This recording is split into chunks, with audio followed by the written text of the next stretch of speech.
Aubameyang, 21 games, 3 goals. Lukaku, 59 games, 15 goals. Higuain, 18 games, 5 goals. Falcao, 12 games, 1 goal. Torres, 172 games, 45 goals. Therefore, it's easy to see why fans started to think that there's something cursed about it.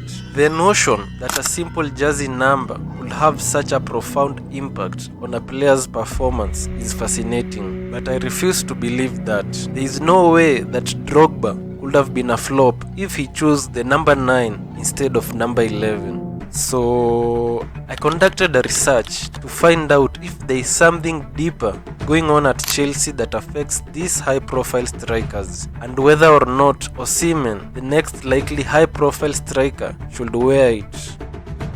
And this is what I found. Chelsea's decision to sign some of these strikers has been questionable, to say the least. Take Fernando Torres, for example. By the time he joined Chelsea in January 2011, his best days were already behind him. After suffering knee injuries in 2010, El Nino had lost the pace and agility that made him the best attacker in the world after Messi and Cristiano. His form had been declining during his final months at Liverpool, where he struggled with match fitness after missing pre-season. The transfer seemed doomed from the start, as Chelsea were buying a player who was no longer at his peak.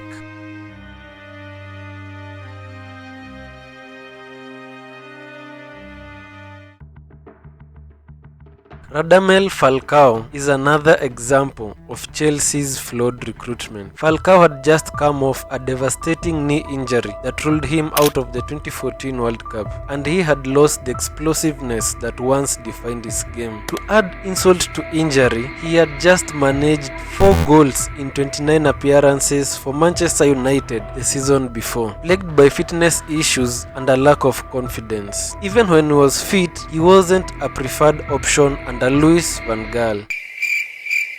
Yeah, that guy. So, why did Chelsea think he would suddenly perform for them? Hold on to that thought. We will come back to it later. Then there's Gonzalo Higuain. When he joined Chelsea in 2019, he was already 31 years old and well past his prime. His loan spell at AC Milan had yielded 8 goals and 2 assists, and his return to Juventus, his parent club, the next season, he only scored 11 goals in all competitions, and he was subsequently sold to America. Chelsea brought in a striker whose sharpness had faded. So, why did they sign him?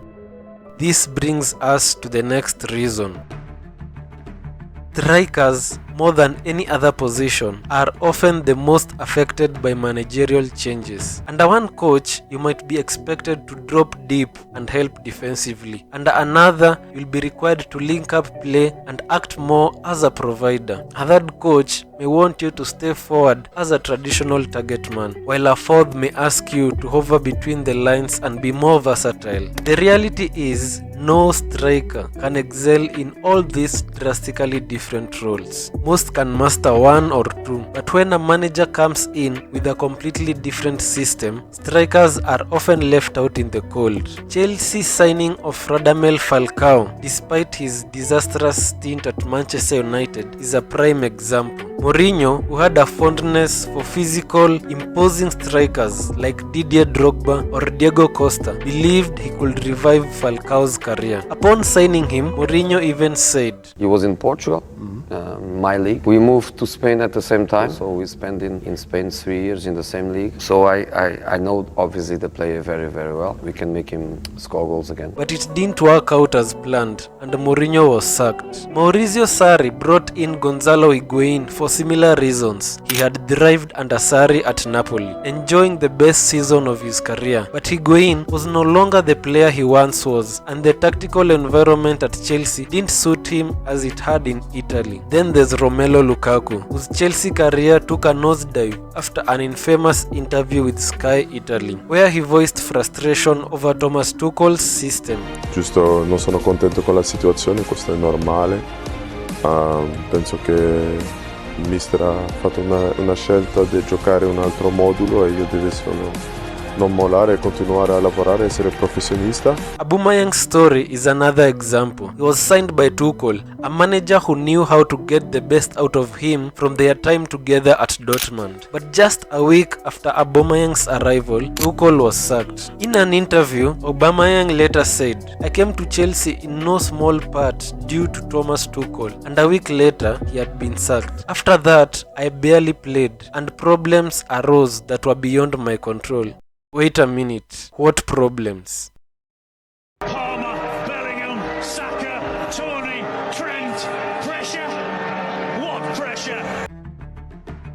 There is immense pressure at top clubs, not just Chelsea, and a player needs elite mentality to succeed. Aubameyang openly admitted that by December he was already mentally checked out. "I understood from December that the season was over. I already wanted to leave, but you can't play for more than 3 clubs. I was disappointed and jaded. I let myself go." Alvaro Morata is another player who also struggled under the pressure. After missing a penalty in the Community Shield against Arsenal, he felt the heat almost immediately. "I've played 15 minutes and they are already killing me," he said, highlighting how quickly the criticism can affect players mentally. Even while at Real Madrid, his inability to handle pressure was evident when he spoke about the emotional burden players carry, saying, "People think we are machines. They don't realize that behind a bad run, there's almost always a personal problem, some family issue. You have feelings, you make mistakes, you are a person." Antonio Conte had already urged him to be more aggressive,